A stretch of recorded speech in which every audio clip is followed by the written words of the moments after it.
Welcome to Larry's Library. Now, this is the show where I talk about the stuff that I've read, or the stuff that I've watched, or simply observed the previous week, and we'll get right into it. So, I did finish reading Fantastic Four Omnibus Volume 4 this last week. This is the big one. This one finishes out Stan Lee and Jack Kirby's epic 102 issue run, and then it gets us into the next phase as well. So Archie Goodwin writes issues 115 through 118, and Roy Thomas comes in and writes issue 119, while Stan comes back for issue 120. So a little back and forth after Kirby's departure to DC. Issue 118 has a really interesting backup story, also written by Archie Goodwin. And this one has art by Big John Buscema with inks by, let's see here in my notes, Jim Mooney. And it's okay. Not as good as Joe Sinnott, but who is, right? So in this one, the Thing is teleported by Lockjaw to an alternate reality. And in this world, Reed was turned into the Thing, and Ben Grimm stayed human-looking. He actually got the powers of the Human Torch, and let's see, I think he got the stretching power too. In this world, Sue did not go on the trip with him. But Sue is now married to Ben Grimm in this alternate reality. So it's just another example of how Marvel has been all about multiple worlds, parallel universes. That has been a part of the Marvel Universe fabric since the very beginning. I know a lot of people think the movies did that or kind of over-rely on that. Well, this has been, like I said, part of the entire fabric of the Marvel Universe since day one. And this is a great example of it. This was a really good little short story. And I think this is before the What If series actually started up, a few years before that. But it's obviously what eventually became the What If series was stories like this one. So another thing we got at sort of the tail end of this Omni was we got Roy Thomas's first FF story. And this was in issue 119. And it's a cool story involving the Thing and the Human Torch. They have to go to this racist nation. I mean, it's a made-up nation, loosely based on real world politics at the time, I'm sure. They have to go by themselves. The rest of the team can't go, and they are accompanying T'Challa, the Black Panther, to try to retrieve some sort of vibranium-based weapon that was stolen. And they trace it back to this, well, I shouldn't say little, but this, I guess, mid-size, very racist nation. And I think it's supposed to be in Africa or near there. Anyway, they go, and this nation has everything divided out between everything is marked Europeans or colored. You know, when you pass through different gateways, you have to choose a door, you know, and it's very segregated, very racist. And so if you're black in this nation, you have to show ID, you have to show your name, you got to sign papers, you got to go through all this stuff every time you pass a gate or a wall between different cities and regions. Yeah, it's wild. And at the end of this one, really great scene. After they've encountered Claw and they've got this device back, and they're ready to head back to America. They have to pass through this wall, another security checkpoint, and it says European and colored, and you see it right in the comic book. And Ben Grimm destroys that wall as he walks through, or before they, pick a door or fly over or whatever they're deciding they're going to do. He just says, I got to get this out of my system. And he destroys the door, and they walk over the rubble as they leave. Awesome, awesome ending. So yeah, this was really good. I like the last bit as good as I did the first bit, maybe a little more, because I think this book got a lot better toward the middle and the end here. Great omnibus. I'll be starting Volume 5 tonight. I'm shooting this on Saturday the 23rd, so I'll be getting right into that Volume 5 that just came a couple days ago. Another one I finished up was J.R.R. Tolkien's The Silmarillion. Finally got through that one. My favorite of the last part of this book is chapter 21, which is called Of Turin. Turambar, I believe, is the pronunciation. I keep wanting to call him Turin, but according to the pronunciation guide in the back, if I'm understanding it, it's Turin is how that's pronounced. The A big chunk of this book, the last, I don't know, must be 40, 50 pages. Well, maybe more than that. At least 50 pages is an index where you can look up names and places, which this thing hits you with so many names, so many places that you're going to need to flip back through that index. I found myself doing that a lot. There's also tables where it shows all the different lineages of the families and who did who and where each one came from, and those I think are actually drawn by Tolkien himself. It looks like it. Yeah, and then there, like I said, there's a pronunciation guide, vowels and consonants, and yeah, it's kind of exhaustive, and and a lot of that does support what I've learned watching some YouTube videos. As far as there's a lot of popular Tolkien world names and places that are continuously pronounced wrong. Tolkien himself. How many people continue to say Tolkien? I still say Tolkien every now and again. I catch myself, but it is Tolkien. I mean, that's right out of the guy's writing. He spells it out, and it's Tolkien. And it's not Sauron, it's Sauron. It's not, let's see, get another one here. It's not Aragorn, it's Aragorn. But anyway, about chapter 21, this Turin Turambar, this poor bastard, this character, oh man, this is what you call a doom-driven character. Well, one of the original doom-driven characters is this guy. Just, it's terrible. I mean, how should I describe him? He's tricked into marrying his sister somehow. It's weird, right? He carries this black sword, and the blade is forged from a meteorite, and it has special properties. It can go through all kinds of armor, so it's pretty special, and it's black.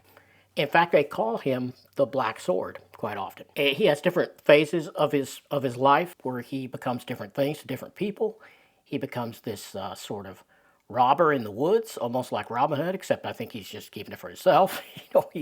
He's not all that heroic that much of the time. Sometimes he is. He is often he ends up killing a lot of his loved ones and his friends based on misunderstanding, where he thinks they're plotting against him, or he misunderstands the situation, he kills them, and then later deeply regrets it.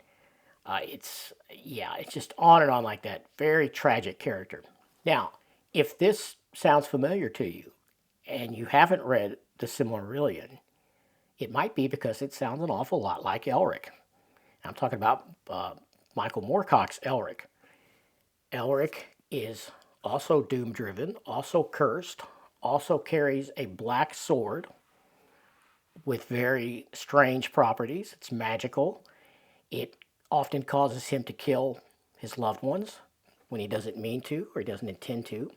It's not exactly the same, but there's a lot of similarities, striking similarities.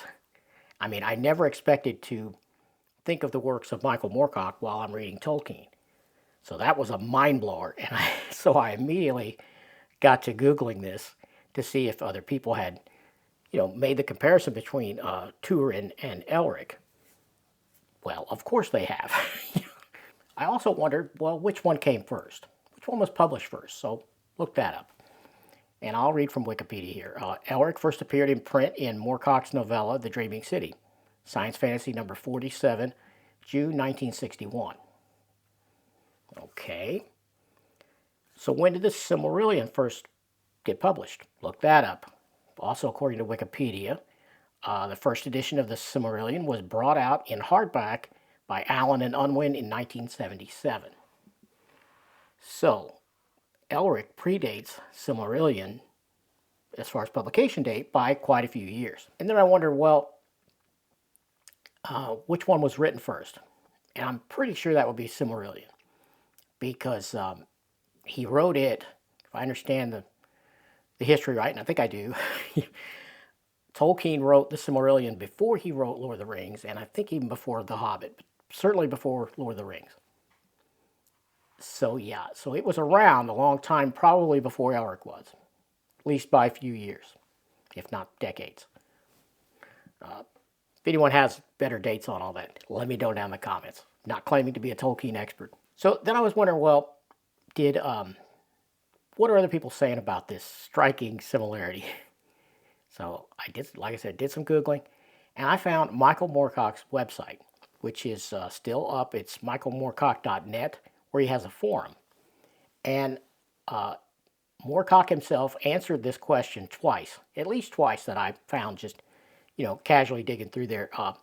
Once in 2004, let me pull that up, and then I will quote it.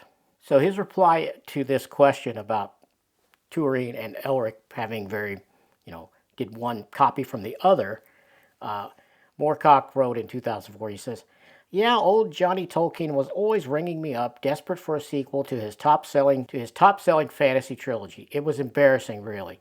Those calls in the middle of the night, interspersed with the sound of a desperately puffed pipe as Allen and Unwin's deadline got closer and closer, and the inland revenue started breathing down his neck. Why don't you find some sucker to give you a few grand for the film rights, I told him. Nobody will ever make it, and you'll be able to pay off the tax." He says, "I understand that the Silmarillion was written before Lord of the Rings, but I promise I didn't pinch Elric by climbing over his back fence and rifling through what I could find in his shed. Isn't it strange how many writers work in sheds or converted garages? My office at Lost Pines is a converted garage.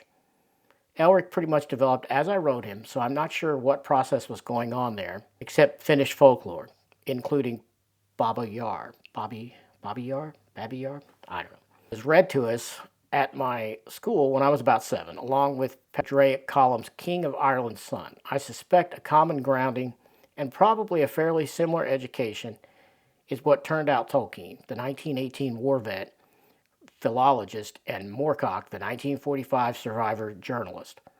An enthusiasm for earlier trilogies by Edison and the like might turn up some common stuff too. Not being that familiar with Tolkien, but having read much the same kind of material, I'm not sure how many similarities there are, but it could be another reason I prefer Elizabeth Bowen's social fiction, for instance, to most fantasy." So I thought that was kind of interesting. A little bit of sarcasm from Mr. Moorcock. And that was in 2004. Then again in 2005, the subject comes up again, and he answers again.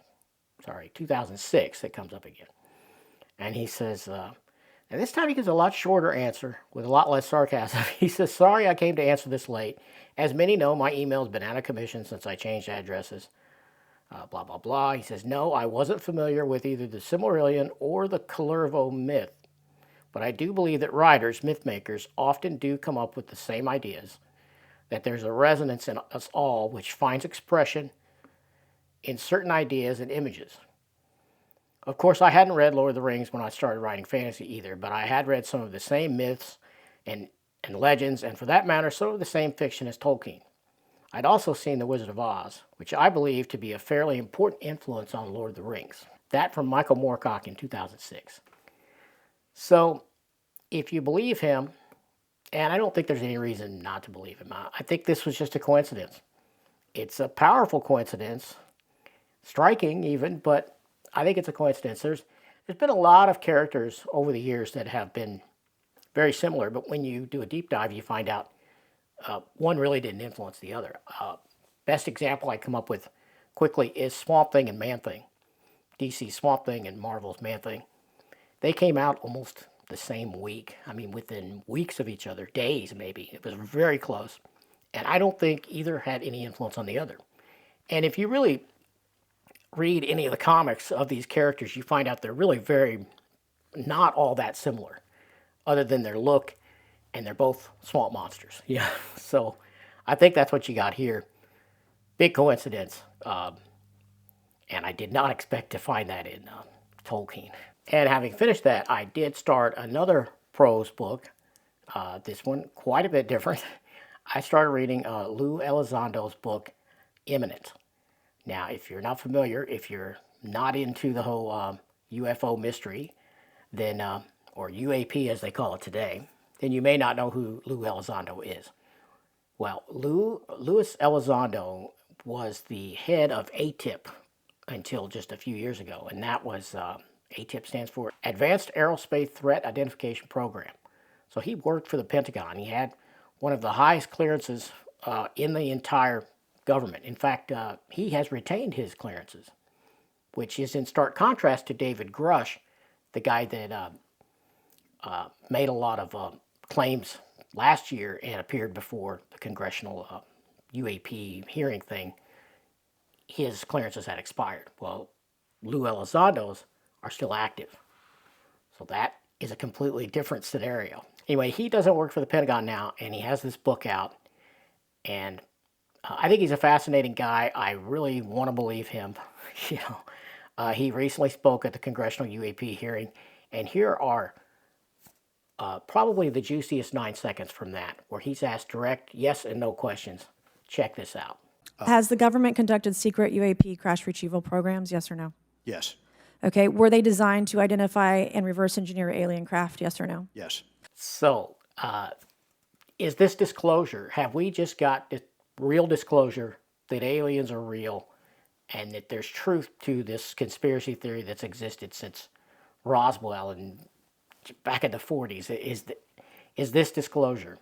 Well, some might say that it is, because we have someone who still has federal clearance, and the Pentagon had to allow him to say these things, or he'd be in jail right now.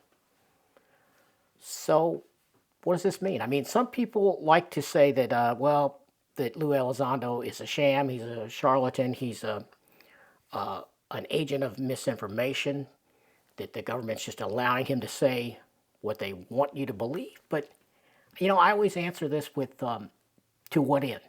Why would the government simultaneously be sending out misinformation agents to say that aliens are real and that we've recovered craft, and send other people out to say, oh no, we don't have any evidence of that?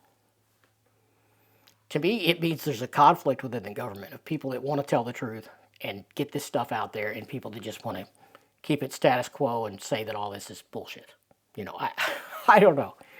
What do you think? I'm going to read his book, where there's hopefully even more details in here. I've started reading it. I haven't got very far into it yet. But I'll tell you more about it next week for sure, because I'm going to read much more of it. My fascination with this has been since I'm a little kid. Used to watch the Project Blue Book with my dad and all kinds of other sci-fi, and it just, I want to believe. So my single issue read for last Sunday, was Incredible Hulk 316. I am continuing on in my in my single issue reads, and I'm reading John Byrne's original little mini run he did where he was doing the art and the writing for Incredible Hulk. This time, John Byrne gets an inking assist by Keith Williams. Still looks great. Plot on this one is Bruce is still in a coma. Jennifer Walters, the She-Hulk, is called in to authorize an experimental treatment that can pull him out of the coma. Well, meanwhile, the Hulk, who is physically separate from Banner, is battling Iron Man and Wonder Man and Namor and Hercules and Doc Samson, and he's just a mindless, raging Hulk, and they're not doing too well against him. So this was really fun. Look at that cover. Beautiful cover, I think. It's always great to see John Byrne let loose on the whole Marvel library of characters like this. Just great. And I watched something on YouTube that I did not ever expect to see. William Shatner has finally, after all this time, returned to the role of Captain Kirk. And it's for real. It happened. It's something called Unification. It's a very short film. It's free right here on YouTube. Link is down in the description. I'm not going to give anything away here other than it's great. It's only like 11 minutes long, something like that. It's very short, very powerful. And if you are a Star Trek fan, just one little warning, you might cry. You very well might cry. So get your crying towel ready before you watch this one, if you haven't already watched it. And if you need some analysis of where this fits in canon and in continuity and what it all means and maybe who some of the characters are, check out, there's a lot of videos that are doing this, but the one I watched is the Y-Files backstage episode where he actually does a reaction, so he watches it through the video. But watch it first without that. That's what I recommend. So I'll have both links down below. And he does a reaction, and he also does an analysis at the end where he pieces together what he's seeing on it and what he believes who each character is and where it all fits in the Star Trek continuity as it is. And yeah, it's powerful stuff. Never thought we would see this. And it was great seeing William Shatner as Captain Kirk once again. Really great stuff. So if you are a Trek fan, check this out if you haven't already seen it. I mean, it's getting a lot of publicity, so you probably have. But if you don't know about it, link is below. And like I said, watch the Y-Files backstage episode. He does a great job with that. So, and that is about all I've got for this week. I hope you did enjoy this. And if you did, give me a thumbs up. If you haven't subscribed yet, please do that. Helps the channel out. And I will see you next time, next Monday or sooner. Thanks for watching.